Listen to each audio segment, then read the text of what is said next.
Ha? Nasaan ang upuan ni Mila? Hemp, siguro naman hindi siya gutom.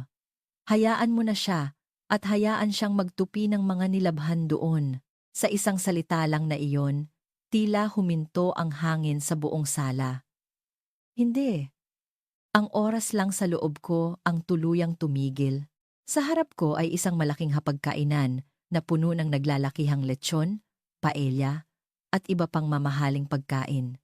Ngunit ang aking mga kubyertos, plato, at pati na ang silyang dapat kong upuan ay malinis na inalis. Ang asawa ko at ang aking biyenan ay tawa ng tawa habang umiinom ng beer mula sa kanilang mga baso. Walang sino man sa kanila ang tumrato sa akin bilang isang kapamilya. Ngunit sa sandaling iyon, habang masaya silang nagtatawanan, walang sino man sa kanila ang nakakaalam na ang tahimik kong pag-alis sa bahay na ito ay ang magiging ganap na katapusan ng kanilang marangya at aroganteng buhay. Isang maalinsangang gabi iyon, sa gitna ng selebrasyon ng pista, sa labas ng bintana. Ang ingay ng mga kuliglig ay tila kumakatawan sa kaguluhan sa aking puso. Sa maluwag na sala ng pamilyang Reyes, isang marangyang mesa, nagawa sa iisang piraso ng nara ang nakatayo. Dito nakahain ang napakaraming putahe na pinaghirapan kong ihanda mula pa alas 5 ng umaga, kasama ang mamahaling paella na inorder ng aking biyenan mula sa isang sikat na restaurant. Wow, ma! Ang sarap talaga ng paella na ino-order mo. Itong hipon, natutunaw sa bibig ko, sabi ng asawa kong si Marco, habang ang namumula niyang mukha dahil sa beer ay lalong nag-iinit habang hindi niya tinitigilan ang pagkain. Sa tabi niya, ang kapatid niyang si Isabel, na 35 taong gulang na pero nakatira pa rin sa poder ng mga magulang, ay walang tigil sa pagkuha ng litrato gamit ang kanyang smartphone habang tumitili. Totoo! Ang ganda! Ay, Mila, umusog ka nga dyan. Nakaharang ka sa ilaw, nagkaka-shadow. Mahigpit kong hinawakan ang pitsel ng tubig na dala ko at tahimik na umatras ng isang hakbang. Ngayong araw sana, ang taunang pagkikita ng mga kamag-anak, ngunit dahil sa biglaang bagyo, hindi sila nakarating. Sa huli, kaming apat na lang ang biyenan kong si Celia, si Marco, si Isabel, at ako ang naiwan para sa hapunan. Mula umaga ay namalengke ako, bitbit ang mabibigat na bayong paakyat sa matarik na kalsada ng aming subdivision, at nagluto ng walang tigil sa luma at mainit na kusina, kung saan hindi gaanong gumagana ang aircon. Wala akong kahit isang segundong pahinga. Ang aking mga binti ay parang mamamanhid na, at ang likod ko ay nanlalagkit sa pawis. Sa wakas, nang matapos kong ihanda ang lahat, iyon ang sandali na iisipin kong umupo na rin sana. Ngunit nang tingnan ko ang mesa, may napansin akong kakaibang espasyo sa aking karaniwang pwesto. Ang silyang dapat naroon ay itinulak sa sulok ng silid. Sa mesa, 3 set lang ng placemat at kubyertos ang nakahanda. Ma, ang upuan ko po.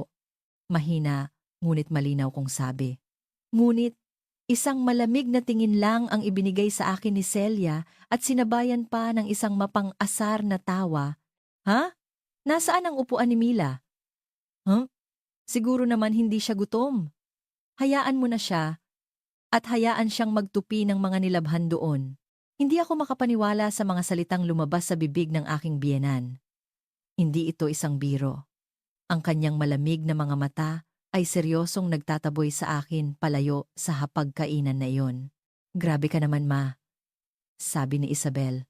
Pero, Mila, di ba kanina ka patikim ng tikim sa kusina? Baka busog ka na. Tataba ka niyan. At sinundan niya iyon ng isang mahinang malisyosong tawa. Tumingin ako kay Marco. Umaasang ipagtatanggol niya ako. Umaasa akong sasabihin niya, Ma, ano ka ba? Kahit konti naman, paupuin natin siya. Iyon ang gusto kong paniwalaan. Ngunit si Marco ay hindi tumingin sa akin. Iwinagayway lang niya ang kanyang kamay na parang naiirita. Sige na, sundin mo na lang si Mama. Ano bang alam mo sa lasa ng mga ganitong pagkain? Galing ka lang naman sa hirap. Mamaya, kainin mo na lang yung mga tirahan. Sa sandaling iyon, isang bagay sa loob ko ang biglang naputol. Tama na. Sa loob ng 5 taon, tiniis ko ang impyernong ito ng pang-aabuso mula sa aking biyenan at manugang para tuparin ang isang pangako sa yumaong biyenan kong lalaki.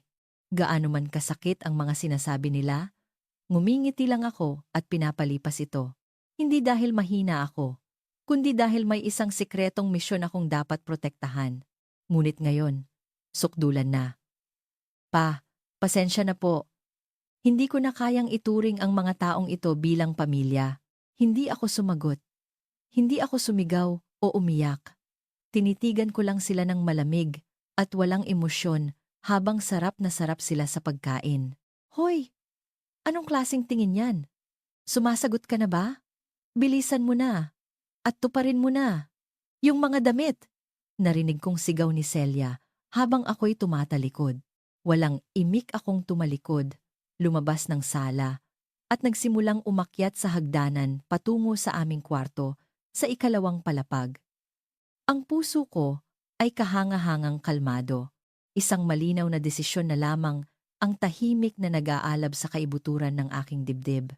Mula sa closet ng kwarto, kinuha ko ang isang malaking duffel bag na matagal ko nang inihanda. Ang mga kailangan kong dalhin ay matagal nang nakalista sa aking isipan. Mula sa baba, naririnig ko ang tawa ni Celia na nagsasabing, "Wala talagang kuwentang manugang," kasabay ng masayang tunog mula sa isang variety show sa telebisyon. Sige, magtawa lang kayo ngayon. Kapag nawala ako sa bahay na ito, malalaman ninyo kung gaano kalaki ang mawawala sa inyo. Bukas, mararamdaman ninyo hanggang sa kaibuturan ng inyong mga buto. Isinilid ko sa ilalim ng bag ang isang mahalagang folder ng mga dokumento na itinago ko sa likod ng aparador. Ang tunog ng pagsara ng zipper ng bag ay umalingaw-ngaw sa tahimik na silid. Ang pag-iimpake ay mas mabilis kaysa sa inaasahan. Sa 5 taon ko sa bahay na ito, nakakagulat kung gaano kakaunti ang mga bagay na matatawag kong sa akin. Walang mamahaling damit o alahas, ilang pirasong pambahay, kaunting personal na gamit, at ang folder na isinilid ko sa bag. Iyon lang. Inilapag ko ang bag sa sahig at huminga ng malalim. Ang refleksyon ko sa salamin ng bintana ay mukhang pagod na pagod, ngunit sa likod ng aking mga mata may isang bagay na matagal nang nagyelo ang unti-unting natutunaw at nagiging isang tahimik na apoy. Naalala ko ang araw ng kasal namin ni Marco. 5 taon na ang nakalilipas. Ang pamilya ko ay may-ari ng isang maliit na karinderya sa dulo ng isang kalsada sa palengke. Ang mga magulang ko ay nagtrabaho mula umaga hanggang gabi. Nagbabanat ng buto para mapag-aral ako hanggang kolehiyo. Ipinagmamalaki ko sila ng buong puso. Ngunit para sa pamilyang Reyes, na kilala bilang mga may-ari ng lupa at nagpapatakbo ng isang maliit na real estate company, ang aking pinagmulan ay isang bagay na dapat ikahiya. Ikaw pala, yung anak ng may-ari ng karinderya. Sa totoo lang, hindi kayo bagay ni Marco, pero dahil mapilit siya, wala na akong magagawa. Siguraduhin mong hindi mo dudungisan ang pangalan ng pamilya namin, ha? Ang mga salitang iyon, kasama ang nagyayelong tingin ni Celia, ay hanggang ngayon ay nakatatak pa rin sa aking isipan. Sinubukan itong pagtakpan ni Marco. Si Mama talaga, medyo matalas lang magsalita. Ngunit nang magsimula ang aming pagsasama, madali siyang pumanig sa kanyang ina. Para kay Marco, na isang ganap na mama's boy, ang batas sa bahay ay ang kanyang ina. Kaya ko tiniis ang lahat ng ito dahil may isang tao na tumrato sa akin bilang tunay na pamilya. Ang aking biyenan na si Arthur, na pumanaw 2 taon na ang nakalipas dahil sa sakit. Si Mang Arthur ay isang tahimik at istriktong tao, ngunit siya yung ngingiti at sasabihing, "Ang sarap ng timpla mo ng kape." Sa tuwing ihahain ko ito sa kanya, hindi tulad ni Celia na maluho at mahilig gumasta, o ni Marco at Isabel na walang ginawa kundi magpasarap sa buhay, si Mang Arthur ay tapat na nagtrabaho para itaguyod ang kumpanya. Mila, pasensya ka na sa dinaranas mo sa bahay na ito. Pero darating ang araw, maiintindihan mo ang lahat.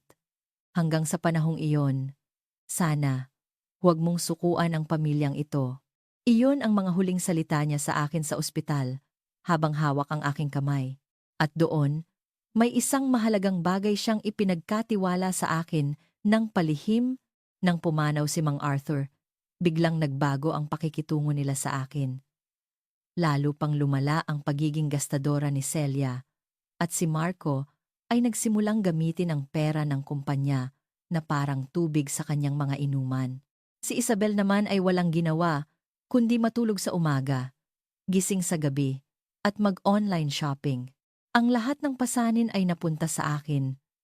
Ang mabibigat na gawaing bahay, ang mga utos ni Celia, at ang masasakit na salitang sumisira sa aking pagkatao. Ngunit tiniis ko ang lahat dahil sa pangako ko kay Mang Arthur. Nanahimik ako, pinigilan ang aking emosyon, at hinintay na lumipas ang bagyo. Sapat na po siguro, bulong ko sa sarili sa loob ng walang taong silid. Nang makita ko ang eksena sa hapagkainan kanina, ang espasyo kung saan inalis ang aking upuan, tuluyan nang naputol ang manipis na sinulid ng pangakong iyon. Sumobra na sila. Tinrato nila ako hindi bilang pamilya, kundi bilang isang bagay na walang silbi. Kung ganoon, mayroon din akong gagawin. Biglang umalingaw-ngaw ang malakas na tawanan mula sa sala sa ibaba. Malinaw na naririnig ko ang kanilang masasayang boses. Nakakainis talaga. Yang manugang na yan, walang kusa. Kapag sinasabihan ko ng kaunti, bigla na lang mananahimik. Nakakatakot. Iyon ang matinis na boses ni Celia. Oo nga, akala mo kung sino? Buhay lang naman siya dahil binubuhay siya ni Kuya.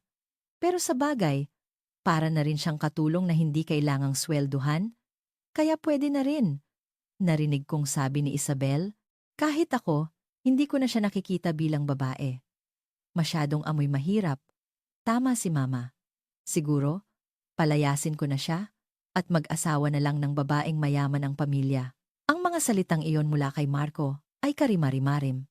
Sa halip na galit, awa ang naramdaman ko. Hindi talaga nila naiintindihan. Hindi nila alam kung gaano kanipis na yelo na lang ang kanilang tinatapakan. Binuksan ko ang drawer ng mesa at kinuha ang isang dokumento. Ang annulment papers na pinirmahan ko na. Tinanggal ko ang murang singsing na pilit nilang ipinasuot sa akin at ipinatong ito sa ibabaw ng papel. Paalam. Sana hindi ko na muling makita ang mga mukha ninyo. Isinukbit ko ang duffel bag sa aking balikat at dahan-dahang bumaba ng hagdan. Bahagyang nakabukas ang pinto ng sala at mula roon ay natatanaw ko ang liwanag ng TV at ang tatlong walang muwang na mukha nilang nagtatawanan. Hindi ko sila tinapunan ng tingin at dumiretso ako sa pinto. Dahan-dahan kong binuksan ang mabigat na pinto at humakbang palabas sa maalinsangang hangin ng gabi. Nang marinig ko ang malamig na tunog ng pagsara ng pinto, naramdaman kong naputol na ang lahat ng ugnayan ko sa bahay na iyon. Habang naglalakad sa madilim na kalsada, kinuha ko ang aking smartphone. Tinawagan ko ang isang numero na matagal ko nang iniiwasang kontakin. Pagkatapos ng 3 ring, isang mababa ngunit matatag na boses ang sumagot. Hello? Hinihintay ko po ang tawag ninyo. Ma'am Mila, pasensya na po sa abala sa ganitong oras.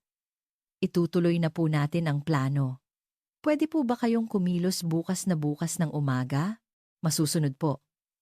Sa wakas, dumating na ang araw para harapin nila ang katotohanan. Tahimik akong tumango sa sinabi niya.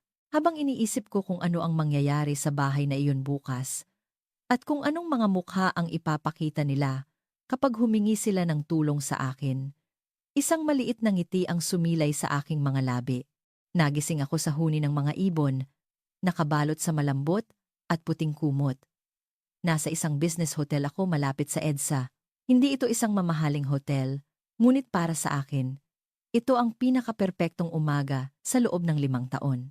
Ang sarap ng tulog ko. Nag-inat ako habang umuupo sa kama. Karaniwan, alas 5 pa lang ay gising na ako para gumawa ng special smoothie ni Celia, magplantsa ng polo ni Marco, at maghanda ng almusal pati na para kay Isabel. Ngayon, may oras akong magpakulo ng tubig sa dekuryenteng takure at dahan-dahang timplahin ang instant coffee. Ang amoy ng kape ay nagparamdam sa akin ng kalayaan. Napansin ko ang screen ng aking smartphone sa tabi ng kama. Madilim ito, ngunit may isang pulang ilaw na kumikislap. Nang buksan ko ito, isang hindi kapanipaniwalang tanawin ang bumungad sa akin. Missed calls, 145. Lahat ay galing kay Marco, Celia at Isabel. Ang icon ng notification sa messaging app ko ay nagpapakita ng pulang numero na 99+. Sinubukan kong buksan ang chat at bumungad sa akin ang sunod-sunod na masasakit na salita. Hoy! Nasaan ang almusal ko? Saan ka naglalakwatsa? Mila, ang sama mo. Gutom na ako. Umuwi ka na at magluto. Huwag kang mag-inarte. Umuwi ka na ba sa inyo? Kung nagtatago ka sa karinderya nyo, susugurin namin yon. Kahit sa text, ramdam ko ang kumukulong galit nila. Pero hindi ko hahayaang guluhin nila ang pamilya ko. Nakausap ko na ang mga magulang ko at pinakiusapan silang isara muna ang karinderya at magbakasyon. Wala akong naramdamang galit. Humigop ako ng kape at tamang-tama. Biglang nag-vibrate ang telepono ko. Pangalan ni Marco ang nasa screen. Huminga ako ng malalim at sinagot ang tawag. Hello? Gago ka ba?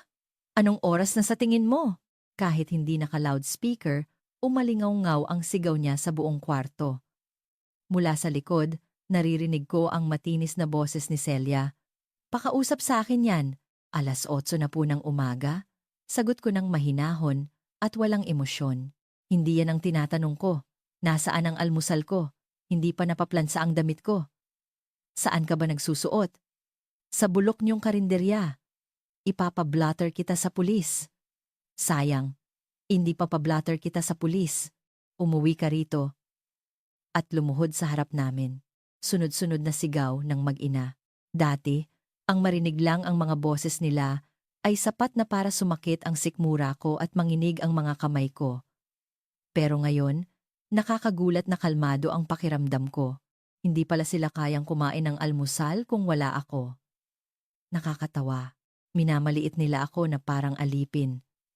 Pero ang totoo, para silang mga sanggol na hindi mabubuhay nang walang nag-aalaga. Hinintay kong matapos ang kanilang pagbubunganga at nagsalita ako ng mahinahon. Nakita niyo na po ba yung nasa ibabaw ng mesa sa kwarto ko? Ha? Anong sinasabi mo? Narinig ko ang kalabog ng mga paang tumatakbo paakyat ng hagdan. Sigurado akong si Marco iyon.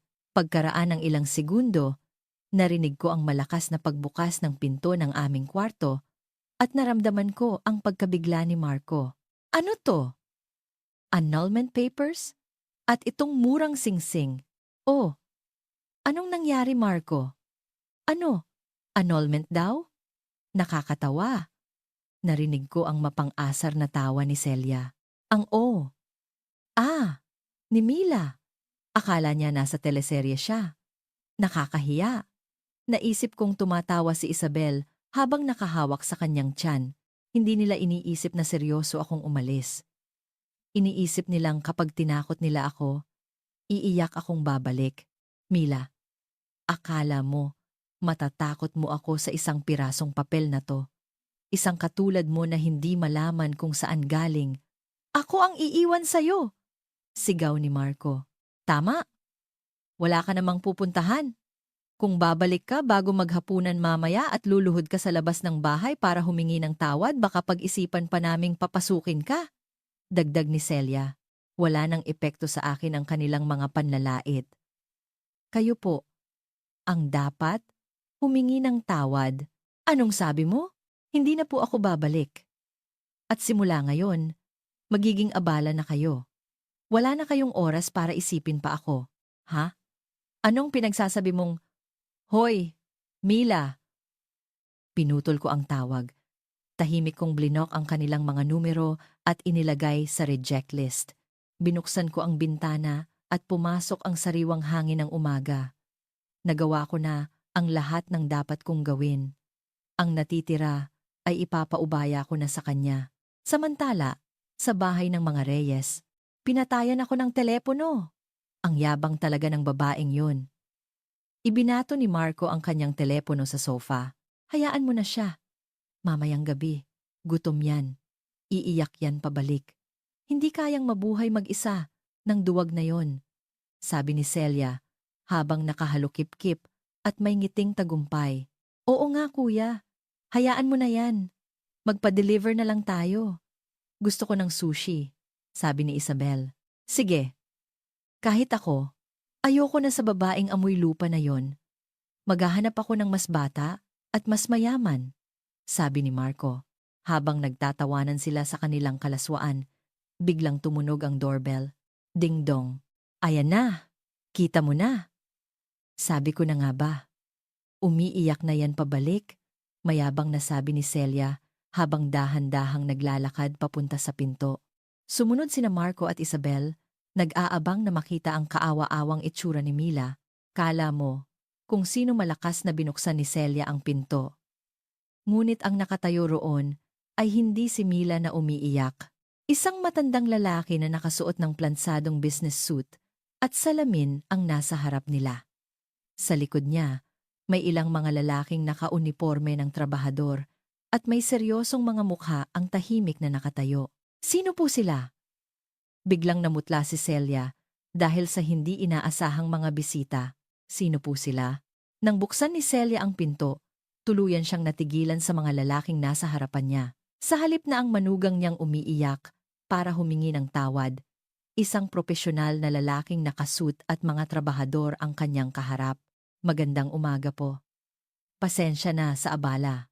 Ako po si Attorney Reyes mula sa Reyes Law Office. Narito po ako bilang kinatawan ni Gineng, Mila Reyes.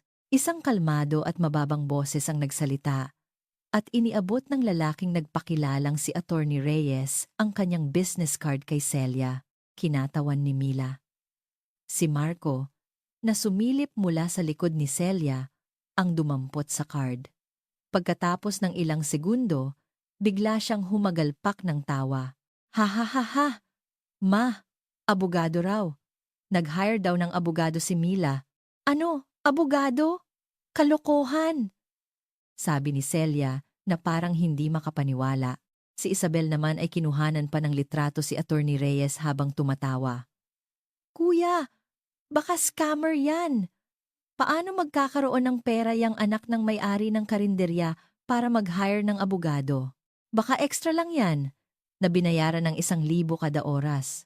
Sa kabila ng mga pangiinsulto, hindi nagbago ang ekspresyon ni Attorney Reyes. Tinitigan lang niya sila ng matalim mula sa likod ng kanyang salamin. Pasensya na po. Ngunit ako po ang opisyal na abogado ni Gnang, Mila. Narito po ako ngayon para ihatid ang divorce petition, ang demand letter para sa danyos, at para kunin ang mga ari-arian na legal na pagmamay-ari ni Gnang. Wala kaming panahon sa'yo, sabi ni Marco. Hindi ko alam kung magkano ang bayad sa'yo para sa palabas na to, pero umalis ka na. Sabihin mo sa babaeng yon, kami ang sumusuko sa kanya. Tama. Dapat nga siyang magpasalamat at pinakasalan pa siya ng anak ko. Anong danyos?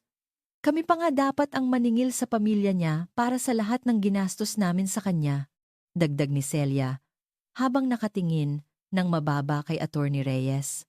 Habang sunod-sunod ang panlalait nila kay Mila at sa kanyang pamilya, tahimik na pinindot ni Attorney Reyes ang isang voice recorder. Salamat po. Ang lahat ng sinabi ninyo ay na-record na. Gagamitin po namin ito sa mga susunod na pag-uusap. Bahala ka. At ano yung kukunin mo? Yung mga basurang dinala niya galing sa probinsya? Mapang-asar na sabi ni Marco. Sumenya si Attorney Reyes sa mga trabahador. Pasensya na po, sabi nila, at pumasok sa loob ng bahay nang hindi nag-aalis ng sapatos. Hoy! Huwag kayong basta-basta papasok. Tatawag ako ng pulis. Sigaw ni Celia. Sige po, tumawag kayo. Ito po ay isang legal na proseso. Mas mapapabilis pa nga siguro kung may pulis. Kalmadong sagot ni Attorney Reyes. Natigilan sina Celia at Marco. Dumiretso ang mga trabahador sa dulo ng pasilyo, sa opisina ng yumaong si Mang Arthur. Teka, bakit kayo pupunta sa kwarto ni Papa? Nagmamadaling sumunod si Marco. Pero huli na. Inilalabas na ng mga trabahador ang isang luma at mabigat na kahadeyero, kasama ang ilang mga kahon na gawa sa kahoy. Sandali! Yan ang mga koleksyon ng asawa ko! Magnanakaw! Mga magnanakaw! Akmang susuguri ni Celia ang mga trabahador, ngunit hinarangan siya ni Attorney Reyes. Huwag po ninyong hawakan. Ang mga gamit na ito ay legal na inilipat ni G. Arthur kay Gineng. Mila bago siya pumanaw. Mayroon po kaming notarized na dokumento mula sa abogado bilang patunay. Sinungaling! Hindi ibibigay ni Papa yan sa babaeng yon? Namumula sa galit na sigaw ni Marco. Bakit niya ibibigay ang ari-arian niya sa ibang tao imbes sa pamilya niya? Niloko ng babaeng, yun si Papa, habang malala na ang sakit niya. Pwede po nating pag-usapan ang detalye. Sa korte. Tapos na po ang aming trabaho para sa araw na ito. Mauna na po kami. Yumuko si Attorney Reyes at mabilis na isinakay ng mga trabahador ang kahadeyero at mga kahon sa isang truck at umalis. Naiwan ang tatlong tulala sa may pinto. Sa loob ng tahimik na bahay, umalingaw-ngaw ang sigaw ni Marco. Walang hiya. Yung babaeng yon. Pinagmukha niya tayong tanga. Sinuntok niya ang pader.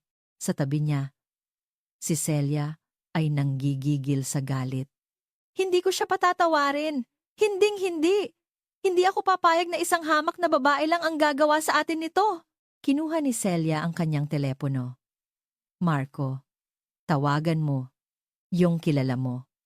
Kailangan nating bigyan ng leksyon ang babaeng yon. Ipasira mo ang karinderya ng pamilya niya para hindi na sila makapagbukas pa. Oo, tama. Kailangan niyang matuto. Pagsisisihan niya ang araw na kinalaban niya tayo. Paiiyakin natin siya ng dugo. Sa kanilang galit, hindi nila alam na ang gagawin nilang hakbang ay ang lalo pang magbabaon sa kanila sa hukay. Samantala, sa aking hotel room, isang notification ang dumating sa aking telepono. Isang mensahe mula sa isang hindi inaasahang tao na magdadala ng masamang balita. Isang tahimik na tunog ng notification ang bumasag sa katahimikan ng hotel room. Mula ito kay Mang Tomas, ang may-ari ng katabing meat shop ng karinderya ng pamilya ko at kababata ng aking ama. Mila, iha, yung tindahan nyo. Kasama ng maikling mensahe ay isang litrato. Nang makita ko ito, tila nawala ang lahat ng dugo sa aking katawan. Ang nasa litrato ay ang karinderya ng pamilya ko, ngunit halos hindi na makilala. Ang roll-up door ay pininturahan ng pulang spray paint na may mga salitang, "Manloloko! Magnanakaw! Umalis kayo dito!" Sa harap, tambak, ang basura. Ang aming munting signboard ay pinunit at itinapon sa putik. Hindi maaari. Nanginginig kong hinawakan ang telepono. Ang mga magulang ko ay nasa isang resort sa probinsya. Isang regalo ko sa kanila para hindi sila madamay. Pero ang tindahang iyon ang buhay nila. Mahigit 30 taon nilang pinaghirapan iyon. May mga lalaking siga na dumating kanina at ginulo ang lahat. Tumawag kami ng pulis, pero nakatakas na sila. Hindi ko matawagan ang mga magulang mo. Dagdag na mensahe ni Mang Tomas. Nay, tay, pasensya na po. Napahagulhol ako. Ang mga salita ni Marco kanina ay umalingaw-ngaw sa isip ko. Paiiyakin natin siya ng dugo. Hindi ko akalain na gagawin nila ito. Alam kong may mga koneksyon si Marco sa mga hindi magagandang tao dahil sa kanilang negosyo. Pero ang gawin ito sa pamilya ko ay kasuklam-suklam. Samantala, sa bahay ng mga Reyes, masaya silang kumakain ng mamahaling melon habang nagtatawanan. Ha ha ha! Tumawag na. Yung mga tauhan ni Rico. Maganda raw ang pagkakadekorasyon nila sa bulok na karinderya na yon, sabi ni Marco habang umiinom ng beer. Dapat lang sa kanila yan. Ganyan ang napapala ng mga kumakalaban sa atin. Mabuti pa, ipagiba na natin yon at bilhin ang lupa para gawing parking lot. Malamig na sabi ni Celia. Nakakatawa. Sigurado umiiyak na si Mila ngayon. Mamaya, tatawag yan. Sorry po, ako na po ang may kasalanan. Kitang-kita ko na, sabi ni Isabel. Hindi nila alam na sumisira sila ng buhay. Ang alam lang nila ay ang kapangyarihan nila. Tapos na ang pag-aabogado-abogada niya. Bukas, luluhod yan dito para punitin yung annulment papers. At kapag nangyari yon, doble ang ipapahirap ko sa kanya. Sa hotel room, napaupo ako sa kama. Galit, lungkot, pighati, nanginginig ang buong katawan ko. Pero higit sa lahat, takot. Seryoso sila. Hindi sila titigil hanggat hindi ako sumusuko. Paano na? Tinitigan ko ang telepono ko. Dapat ko na bang i-unblock si Marco at tumawag para humingi ng tawad? Kung babalik ako sa impyernong iyon, maililigtas ko ba ang tindahan ng mga magulang ko? Hindi ko na yata kaya. Wala silang puso. Naiiyak na lang ako. Baka kailangan ko na lang sumuko. Kung ako na lang ang magtitiis, matatapos na ang lahat. Inabot ko ang telepono, handa nang i-unblock si Marco, nang biglang mag-vibrate ito ng malakas. Ang pangalan ni Attorney Reyes ang nasa screen. Nagmamadali kong pinunasan ang aking luha at sinagot ang tawag. Hello, Attorney. Lightad's on 9 me. Ma'am Mila, pasensya na po. Mukhang kumilos na sila laban sa pamilya ninyo. Nakatanggap din po ako ng ulat mula kay Mang Tomas. Attorney, suko na po yata ako. Ayokong madamay ang mga magulang ko. Kung babalik po ako, isang mahinang tawa ang narinig ko mula sa kabilang linya. Ma'am Mila, nakalimutan niyo na po ba ang sinabi ni G. Arthur? Gaano man kahirap, tapusin mo ang laban, panoorin mo silang sirain ang sarili nila. Wala po kayong dapat ihingi ng tawad. Ang boses ni Attorney Reyes ay puno ng kumpiyansa. Binuksan na po namin ang kahadeyero. Ma'am Mila, kapag nakita ninyo ito, ang pamilyang iyon ay babagsak sa impyerno. Hindi lang babagsak, bukas, matatapos na ang buhay na alam nila. Bukas, matatapos na ang buhay na alam nila, inulit ko ang mga salita ni Attorney Reyes.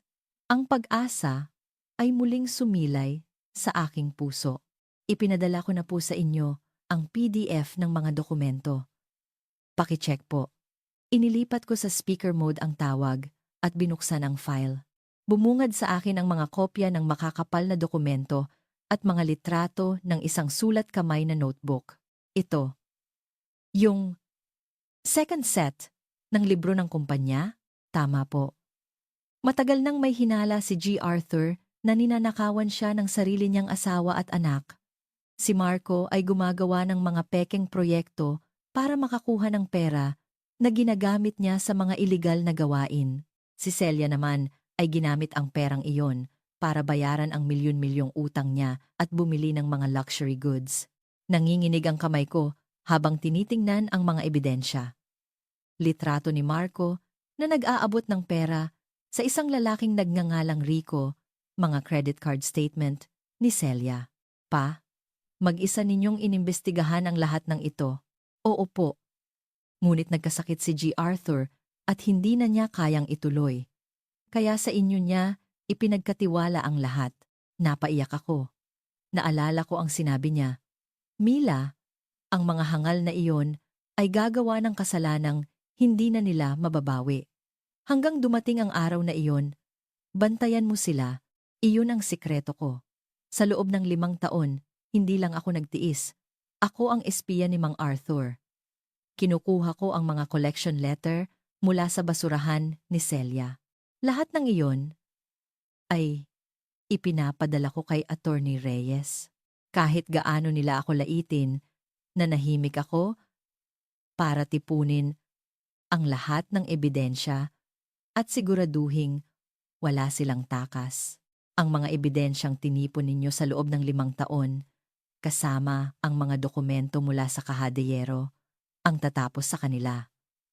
At may isa pa pong pinakamahalagang dokumento, ang last will and testament ni G. Arthur. Last will? Opo. Nakasulat po doon. Ang lahat ng aking ari-arian, kasama na ang pagmamay-ari ko sa real estate company, ay ipinamamana ko sa aking manugang na si Mila. Hindi ako makahinga. Ang mansyon, ang kumpanya lahat ay legal na sa akin na ngayon. Matagal na pong sinimulan ni G. Arthur ang proseso ng disinheritance. Wala silang makukuhang kahit isang sentimo. Ang takot sa puso ko ay napalitan ng malamig na galit. Ang mga demonyong sumira sa tindahan ng mga magulang ko, hindi ko sila patatawarin. Kukunin ko ang lahat. Attorney? Bukas ng umaga, simulan na po natin. Masusunod po. Bukas ang magiging pinakamahabang araw ng kanilang buhay. Samantala, ang pamilya Reyes, walang kamalay-malay sa kanilang kapalaran. Masarap ang alak kapag nabalitaan mong naging basurahan yung karinderya, sabi ni Marco. Bukas, luluhod yan. At kapag nangyari yon, kunin natin ang titulo ng lupa nila. Magandang tayuan ng kondo yon, sabi ni Celia. Kuya, yung bago kong kotse, kailan mo bibilhin? Malambing na tanong ni Isabel. Sige ba? Pera naman ng kumpanya yan. Ako ang presidente, kaya ako ang masusunod. Mayabang na sabi ni Marco. Naniniwala silang sila ang makapangyarihan at ang mga tulad ko ay habang buhay na nasa kanilang paanan. Ngunit kinabukasan, pagdating ni Marco sa opisina, isang hindi inaasahang tanawin ang bumungad sa kanya. Hoy! Ano to? Sino kayo? Ang entrance ng kumpanya ay hinarangan ng mga itim na sasakyan at mga lalaking seryoso ang mukha. Hoy! Anong ginagawa nyo? Tabi! Ako ang presidente ng kumpanyang ito. Ang sigaw ni Marco na may hangover ay walang epekto. Sa entrance ng opisina, nakatayo si Attorney Reyes, kasama ang ilang lalaking nakasuit at may matatalim na tingin. Magandang umaga, G. Marco. O mas tamang sabihin, dating Presidente Marco Reyes. Ang salitang dating ay nagpatigil kay Marco. Anong dating? Ito ang kumpanya ng papa ko. Akin to. Itigil nyo na tong kalokohan nyo o tatawag ako ng pulis. Sige po. Pero baka maunahan sila ng BIR at ng mga taga-piskalya na papunta na rin po rito. Inilabas ni Attorney Reyes ang isang dokumento. Ito ang kopya ng Articles of Incorporation at isang resolusyon mula sa isang emergency stockholders meeting. Simula ngayong araw, tinatanggal na po kayo sa posisyon bilang presidente at miyembro ng board. Ang bagong presidente ay ang majority shareholder, Signang Mila Reyes. Majority shareholder. Si Mila? Hindi makapaniwala si Marco. Ang babaeng minamaliit niya, na alilalang sa tingin niya, ay may-ari na ngayon ng kanyang kumpanya. Imposible. Pake yan. Walang pera ang babaeng yon para bilhin ang shares. Alam po ni G. Arthur ang lahat ng ginagawa ninyong pagnanakaw sa kumpanya. Para hindi malugi ang kumpanya at mawalan ng trabaho ang mga empleyado, sa pinagkakatiwalaan niyang si Mila niya ipinamana ang lahat. Lumapit ang mga lalaking kasama ni Attorney Reyes. Kami po ang mga auditor at bagong security. Kasalukuyan po naming sinisiyasat ang lahat ng computer at libro ng kumpanya para sa mga ilegal na transaksyon sa nakalipas na 5 taon. Teka, huwag niyong pakialaman ang opisina ko. Susubukan sanang pumasok ni Marco, ngunit hinarangan siya ng mga security guard. At ito po pala, isinasauli ko na. Iniabot ni Attorney Reyes ang gold credit card at susi ng mamahaling kotse ni Marco. Pinutol na po ang card at kukunin na rin po namin ang sasakyan.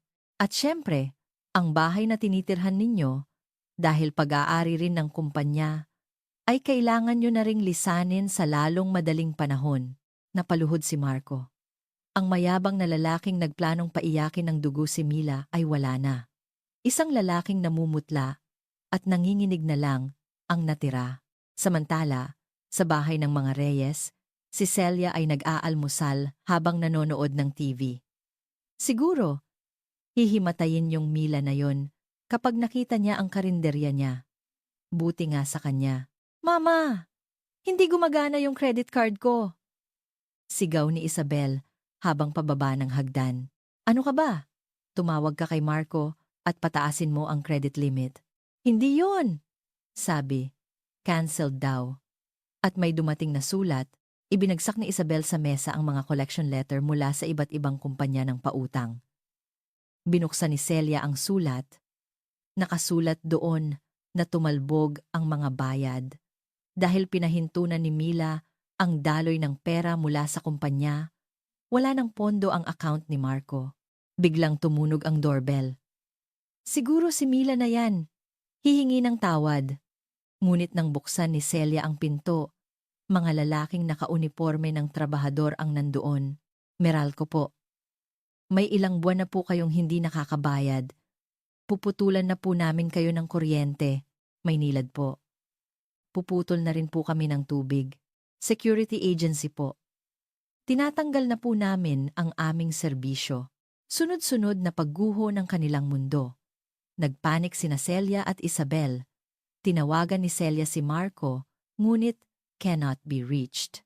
Ang cellphone plan ni Marco ay sagot din ng kumpanya, kaya pinutol na rin. Biglang isang breaking news ang lumabas sa TV. News alert. Ang presidente ng Reyes Realty na si Marco Reyes iniimbestigahan sa kasong malakihang tax evasion at embezzlement. Nahulog ang hawak na melon ni Celia. Sa sandaling iyon, isang text ang dumating mula sa numero ni Mila. Tita, naputulan na po kayo ng tubig? Pero, para sa mga taong nagtapon ng putik sa iba, siguro hindi nyo na kailangan ng tubig. Nga pala, bukas ng umaga, may bagong may-ari na pupunta diyan. Maghintay po kayo, Mila. Gawa niya to! Sumigaw si Celia na parang nababaliw. Ngunit tanging si Isabel na lang ang nakarinig sa kanya. Ang marangyang mansyon na walang kuryente at tubig ay naging isang madilim at nakakatakot na kulungan para sa kanila. Ang init. Nauuhaw ako. Isabel, wala na bang maiinom sa ref?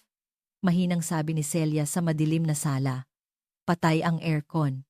Ang dating magarang chandelier ay isa na lang malaking salamin na nakasabit. Wala na. Panis na lahat ng laman ng ref. Nasaan na ba si kuya? Iritableng sabi ni Isabel gamit ang ilaw ng kanyang cellphone na paubos na rin ang baterya. Biglang bumukas ang pinto. Pumasok si Marco. Gusot ang damit at gulo ang buhok. Wala na ang dating kumpiyansa ng isang presidente. Bakit ngayon ka lang? Anong nangyari sa kumpanya? Ibalik mo ang kuryente at tubig. Manahimik ka, sigaw ni Marco. Wala na ang kumpanya. Kinuha lahat ng walang hiyang Mila na, yon, wala na akong trabaho. Wala na tayong pera. Natigilan sina Celia at Isabel. Ikinuwento ni Marco ang lahat, ang mga ebidensya, ang pagpapatalsik sa kanya, ang pag-freeze sa kanilang mga bank account, at ang katotohanang hindi na nila pag-aari ang bahay. Hindi totoo yan. Ito ang bahay namin. Si Papa. Ipinamana niya lahat kay Mila. Itong bahay, ang lupa, pati ang mga damit na suot natin, legal na pag-aari lahat ng babaeng yon. Ngayon lang nila naintindihan kung gaano sila naging hangal. Hindi lang nagtiis si Mila. Naghanda siya. Hinintay niya ang sandali na pinakamasaya sila para itulak sila sa pinakamalalim na bangin. Biglang tumunog ulit ang doorbell. Nanginginig na binuksan ni Marco ang pinto. Naroon si Attorney Reyes at, mukhang nahihirapan na kayo napasigaw si Celia. Ang lalaking nagsalita ay si Rico, ang taong inutusan nilang sirain ang karinderya ni Mila. Rico. Anong ginagawa mo rito? Anong ginagawa? Boss Marco, Hindi mo pa ako binabayaran sa trabaho. Akala mo makakatakas ka? Mapang-asar na sabi ni Rico habang pumapasok kasama ang kanyang mga tauhan. Wala akong pera ngayon. Alam ko. Kaya dapat, itong bahay na ang kapalit. Pero ang malas mo, hindi na ikaw ang may-ari nito. Sabi ni Rico, sabay tingin kay Attorney Reyes. Inilabas ni Attorney Reyes ang isang kontrata. Ipinapakilala ko po sa inyo ang mga kinatawan ng bagong may-ari ng property na ito. Bagong may-ari? Opo, ayon kay Giengeng. Mila, masyadong marumi at puno ng masamang alaala ang bahay na ito kaya ipinagbili niya agad at ang bumili ay ang kumpanya ni Rico. Namutla si Marco. Ang mga taong dati niyang kasabwat ay may-ari na ngayon ng kanyang bahay. Kaya gigibain namin to para tayuan ng bagong building, sabi ni Rico. May 2 oras kayo para lisanin ang lugar na ito. 2 oras? Hindi pa kami nakakapag-impake. Wala kaming pakialam. Pagkatapos ng 2 oras, trespassing na kayo rito. Ang lahat ng maiiwan ninyong gamit, kami na ang magbebenta.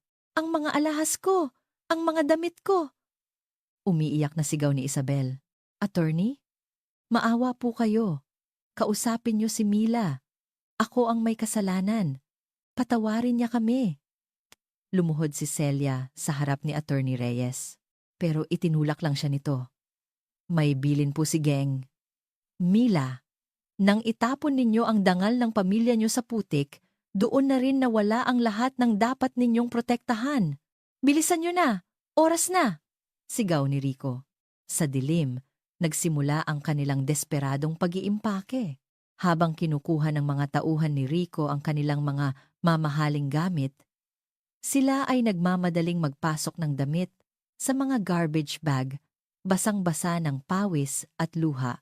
Ngayon lang nila naintindihan kung gaano kahalaga ang babaeng pinagmalupitan nila. Pagkalipas ng 2 oras, itinapon sila sa labas ng kalsada. Ang pagsara ng mabigat na pinto sa likod nila ay hudyat ng pagtatapos ng kanilang marangyang buhay. Anong gagawin natin? Habang umiiyak sila, isang puting luxury car ang huminto sa harap nila. Dahan-dahang bumaba ang bintana at lumabas ang mukha ng babaeng dati ay anino lang sa kanilang bahay. Ako, dahan-dahang bumaba ang bintana ng sasakyan. Sa ilalim ng ilaw ng poste, ang mukha ko ang bumungad sa kanila. Tita, Kuya, Isabel, anong ginagawa ninyo sa labas sa ganitong oras ng gabi? Ang boses ko ay kalmado at malamig. Ang lamig mula sa aircon ng sasakyan ay tila nagmistulang hamog sa maalinsangang hangin. Mila. Parang nakakita ng multo si Celia. Sina Marco at Isabel ay nakatayo lang, tulala, hawak ang kanilang mga garbage bag. Ilang araw lang ang nakalipas, tinawag nila akong anak ng mahirap, katulong, at pinalaya sa sarili naming hapagkainan. Ngayon, nakaupo ako sa malambot na upuan ng isang mamahaling sasakyan habang sila'y nanginginig sa kalsada. Ito ang pinakamasakit at pinakamatamis na muling pagkikita. Ikaw, ang kapal ng mukha mo. Ibalik mo ang bahay namin. Palayasin mo ang mga lalaking yan at papasukin mo kami. Sigaw ni Celia, na para bang siya pa rin ang may kapangyarihan. Paumanhin po. Pero pag-aari ko na po iyon at naibenta ko na. Ang bagong may-ari ay sila. Sabi ko, sabay turo sa grupo ni Rico. Mila, anong kalokohan to? Asawa mo ako. Ang sayo ay sa akin. Ibalik mo sa akin ang kotse at ang kumpanya. Akmang lalapit si Marco, ngunit mabilis na bumaba ang aking driver. Isang malaking lalaki na bodyguard din at hinarangan siya. Napaurong si Marco. Ngayon ko lang nakita ang tunay niyang kulay. Matapang lang sa mas mahina sa kanya. Mila, tulungan mo kami. Ayoko rito, ang init. Gutom na ako. Sorry na. Isusumbong ko sa'yo lahat ng babae ni Kuya. Umiiyak na sabi ni Isabel. Handang isakripisyo ang kapatid para lang maligtas ang sarili. Mga babae niya, Matagal ko nang alam ang lahat. May mga litrato at video na ang abogado ko. Magagamit ko yan para sa mas malaking danyos na sisingilin ko sa kanya. Hindi nila alam kung gaano ako naghanda. Sa tabi ng kama ng may sakit kong biyenan, ipinangako ko sa sarili ko. Habang nagpapakasasa sila sa yaman, isa-isa kong isasara ang lahat ng kanilang matatakasan. Mila, parang awa mo na. Isang pagkakataon lang. Kami na ang may kasalanan. Yung ginawa namin sa karinderya nyo. Papatigil ko na. Pagmamakaawa ni Celia. Papatigil? Hindi na po kailangan.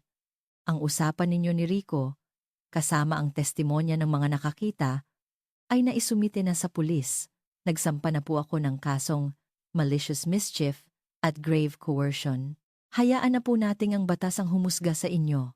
Namutla si Celia. Kaso? Opo.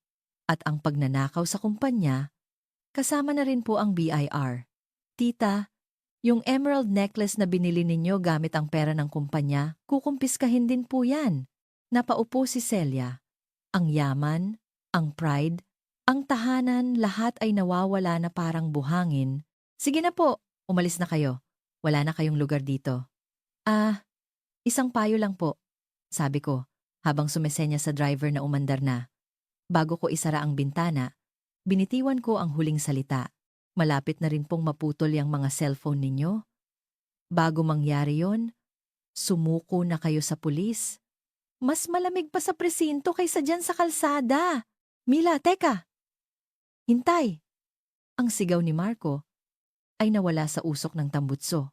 Sa salamin, paliit ng paliit ang kanilang mga anyo. 3 taong may hawak na garbage bag, tulala sa gitna ng daan, para silang mga basura na dati kong nililinis. Isinara ko ang bintana at huminga ng malalim. Gumaan ng kaunti ang aking pakiramdam. Ngunit hindi pa ito ang katapusan.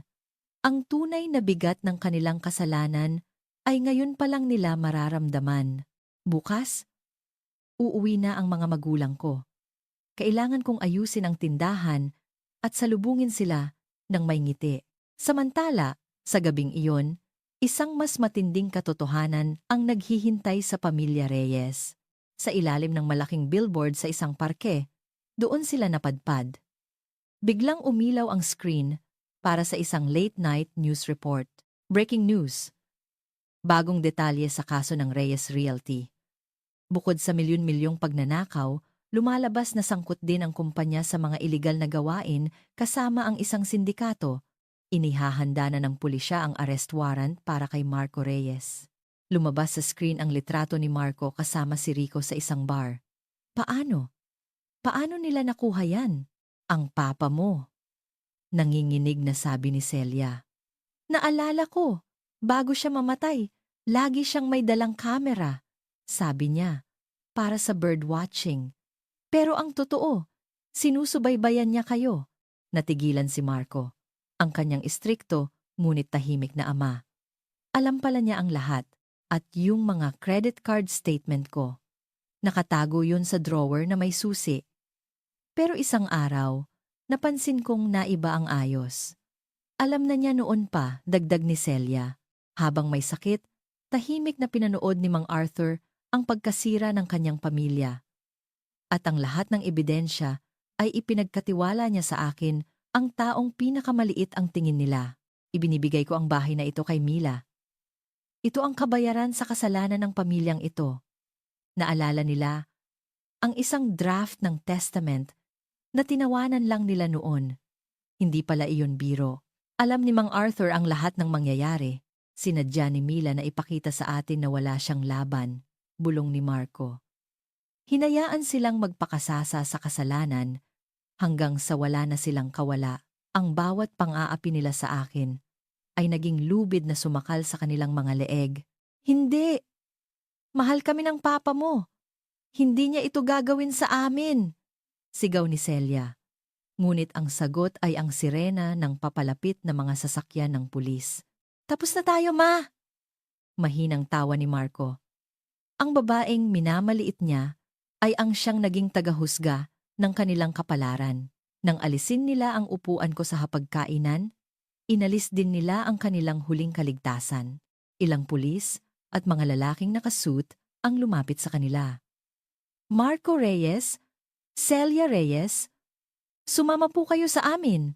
Habang pinoposasan si Marco at isinasakay sa police car si Celia, malamig silang tinitigan ng ilaw ng poste. Samantala, ako ay naglalatag ng bagong mantel sa aming karinderya. Ang imbitasyon sa impyerno na iniwan ni Mang Arthur ay natupad na. Ngunit sa presinto, isang mas malupit na katotohanan ang haharapin nila. Ilang beses ko bang sasabihin? Wala akong alam. Ang anak ko ang may gawa ng lahat. Biktima lang ako. Ang matinis na boses ni Celia ay umalingaw-ngaw sa interrogation room. Ang dati niyang marangyang itsura ay napalitan ng gusot na buhok at luhang kumalat sa kanyang mukha. Ginga.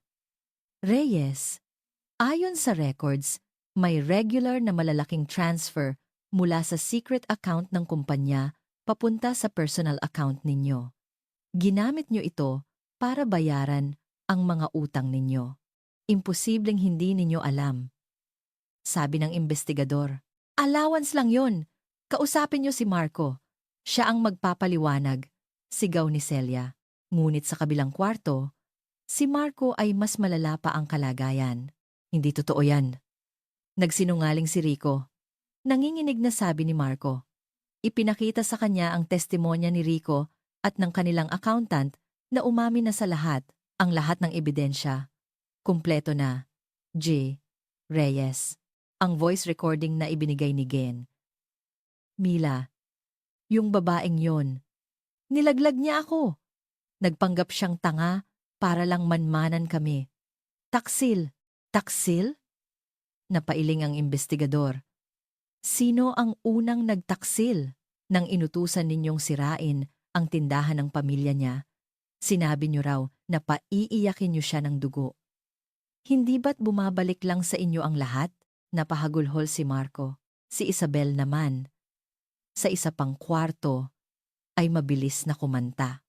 Sir, maniwala po kayo sa akin. Takot po ako sa kanila. Gusto ko po silang pigilan pero hindi ko kaya. Kakampi po ako ni Mila. Kakampi?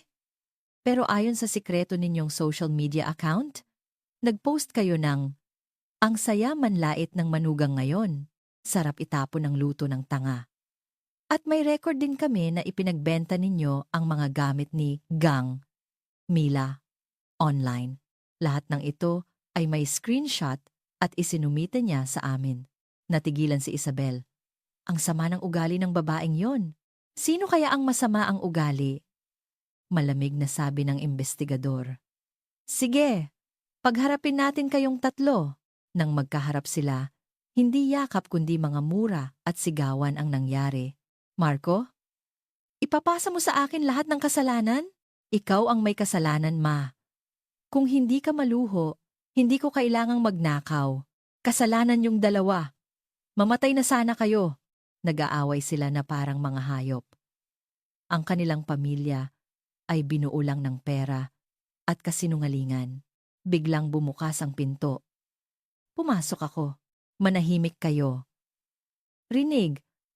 Hanggang labas ang mga boses ninyo, natigilan sila. Pagkatapos, sabay-sabay silang lumapit sa akin. Mila, tulungan mo kami. Ako ang may kasalanan. Bawiin mo na yung annulment. Mila, parang awa mo na. Palabasin mo ako rito. Tinitigan ko sila. Huwag kayong magkakamali.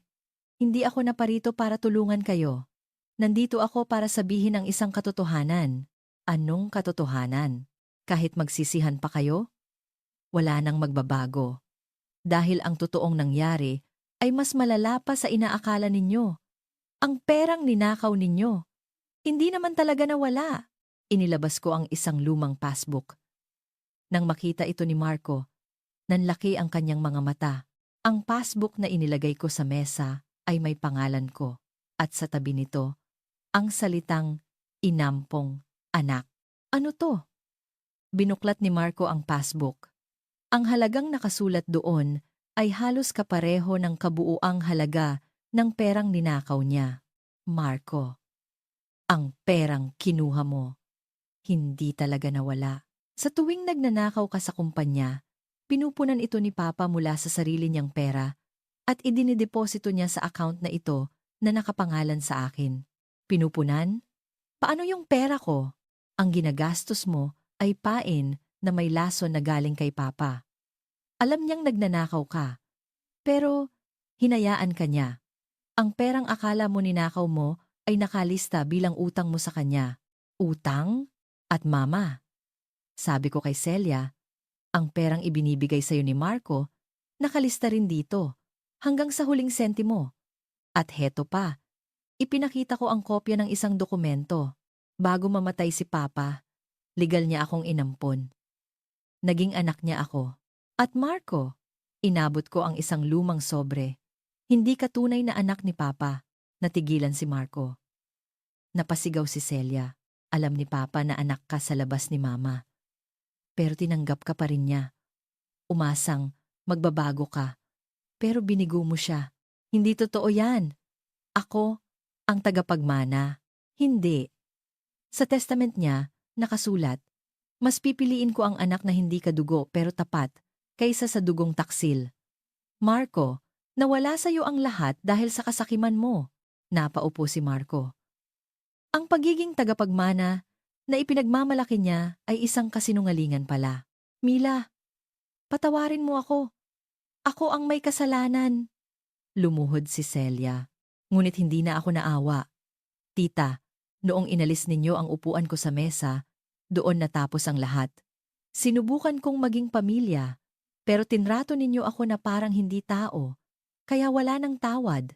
Tumayo ako at naglakad palabas. Sa likod ko, naririnig ko ang kanilang mga iyak at sigaw. Sir, pakisigurado pong pagbabayaran nila ang lahat, kasama na ang danyo sa tindahan ng pamilya ko. Isinara ko ang pinto. Tapos na ang 5 taong misyon ko. Sa labas, sumalubong sa akin ang sariwang hangin. Ngunit may isang huling kabanata pa. Ang entablado, kung saan ipapakita ko sa kanila ang tunay na kahulugan ng pagbagsak. Paglabas ko ng presinto, isang video ang natanggap ko mula kay Mang Tomas. Ipinapakita nito ang mga kapitbahay, dating empleyado ni Mang Arthur, at mga kaibigan na sama-samang nililinis ang aming karinderya. Mila, huwag kang mag-alala. Aayusin namin to. Sigaw ni Mang Tomas sa video. Napaiyak ako. Ito ang gusto kong protektahan, hindi mansyon o posisyon, kundi ang samahan at ang mainit na pagtanggap ng mga tao. Sa kulungan, ang pagbagsak ng pamilya Reyes ay lalo pang lumala. Narinig mo? Peke pala yung tagapagmana. At yung perang ninakaw niya, siya pa mismo ang nag-ipon para sa ebidensya laban sa sarili niya. Ha ha ha! Narinig ni Marco ang mga bulungan. Siya, na dating mayabang, ay isa na lang katatawanan. Si Celia naman ay dinalaw ni Attorney Reyes. Giene, Reyes, bukod sa pagnanakaw, may kaso pa po kayong falsification of public documents dahil pineke ninyo ang pirma ni G. Arthur. At yung tunay na ama ni Marco, ang dati ninyong kalaguyo, nahuli na rin po. Sinabi niya sa investigasyon na ginamit ka lang daw niya at si Marco para sa pera. Napasigaw si Celia at inumpog ang sarili sa salamin. Ang lahat ng pinaniwalaan niya ay gumuho. Pagkalipas ng ilang araw, ang aming karinderya, Minilas Eatery, ay muling nagbukas. Mas maganda pa kaysa dati. Bumalik na ang aking mga magulang. Ang mga suki ay dagsaan. Isang araw, isang hindi inaasahang bisita ang dumating. Mila, matagal na tayong hindi nagkita. Ito si Tita Etsu, ang kapatid ni Mang Arthur. Itinaboy siya ni Celia, maraming taon na ang nakalipas. May sulat sa akin si Kuya. Sabi niya. Sinabi niyang, kapag may nangyari, tulungan kita at ibigay ko raw ito sa tamang panahon. Inilabas niya ang isang lumang album. Sa loob, naroon ang nakaraan ni Celia. mga litrato niya sa club, at isang news clipping. Babae, arestado sa kasong marriage scam. Si Celia pala ay isang profesional na scammer na may criminal record. Nalaman ito ni Kuya ilang taon matapos silang ikasal. Pero dahil sa awa niya sa batang si Marco, itinago niya ang lahat. Ang lahat ng pangmamaliit ni Celia sa akin ay para lang pagtakpan ang sarili niyang maruming nakaraan. Sa korte, hinarap ko silang tatlo. Mukha na silang mga basahan. Celia Reyes, na patunayang nagkasala sa mga kasong estafa, falsification, at qualified theft. Marco Reyes, na patunayang nagkasala sa mga kasong qualified theft, grave coercion, at conspiracy. Isabel Reyes, na patunayang nagkasala sa mga kasong theft at bilang accomplice sa mga krimen. Ang kanilang mga sigaw at pagtanggi ay walang saysay. Lahat sila ay sinentensiyahan ng mahabang pagkabilanggo kasama ang pagbabayad ng milyon-milyong danyos. Habang buhay silang magbabayad, sa loob at labas ng kulungan, habang inilalabas sila ng korte, nagtama ang aming mga mata. "Mila, tulungan mo ako. Mahal pa kita," sigaw ni Marco. "Marco, kayo ang nag-alis ng upuan ko. Ngayon, wala na ring upuan para sa inyo sa mundong ito. Paalam." Ang pagsara ng pinto ng sasakyan ng kulungan, ang hudyat ng kanilang katapusan. Nakahinga ako ng maluwag. Ngunit may isa pang huling sorpresa. Ilang buwan ang lumipas. Ang aming karinderya ay mas lalo pang umunlad. Ang kumpanya ni Mang Arthur ay ipinasa ko sa mga tapat na empleyado. Ang malaking bahagi ng mana ko ay ibinigay ko sa mga biktima nila at sa mga charity. Isang araw, binigyan ako ni Tita Etsu ng isang sulat na nakita niya sa mga gamit ni Mang Arthur. Para kay Mila, kung binabasa mo ito, ibig sabihin tapos na ang lahat. Unang-una, pasensya na. Dahil sa akin, nasadlak ka sa impyernong iyon. Ang makita kang kumakain mag-isa sa kusina ay isa sa mga pinakamasakit na tanawin para sa akin. Mas higit ka pa sa tunay na anak para sa akin. Ang kape na tinitimpla mo ang naging kaligtasan ko. Mila, simula ngayon, ang buhay mo ay sayo na. Maging masaya ka. Huwag mo nang hayaang may umagaw pa sa upuan mo. Mula sa langit, babantayan ko ang iyong mga ngiti. Nagmamahal, Itay. Humagulgol ako, hindi sa lungkot, kundi sa pasasalamat. Nang gabing iyon, nagkaroon kami ng isang espesyal na hapunan. Nandoon ang mga magulang ko, si Tita Etsu at si Attorney Reyes. Inihanda ko ang mga paboritong pagkain ni Mang Arthur. Nang lumapit ako sa mesa, may nakahandang upuan para sa akin. Hindi sa dulo o sa gitna, kundi sa isang pwesto kung saan kitang-kita ko ang ngiti ng lahat. Para kay Mila. "Cheers!" sabi ni Attorney Reyes. Cheers!